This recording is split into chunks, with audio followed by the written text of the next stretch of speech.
Hello అండి, welcome to profit master.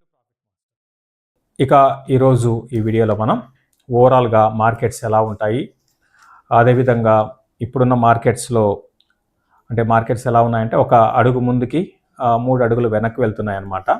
So ఇప్పుడున్న మార్కెట్స్లో కూడా ఆపర్చునిటీస్ ఏమైనా ఉన్నాయా, ఎటువంటి స్టాక్స్ని మనం ఇంకా కొనుక్కోవచ్చు, మార్కెట్ పడినా కూడా ధైర్యంగా ముందుకు వెళ్ళే స్టాక్స్ ఏమైనా ఉన్నాయా అనే అంశాలు మాట్లాడుకుందాము.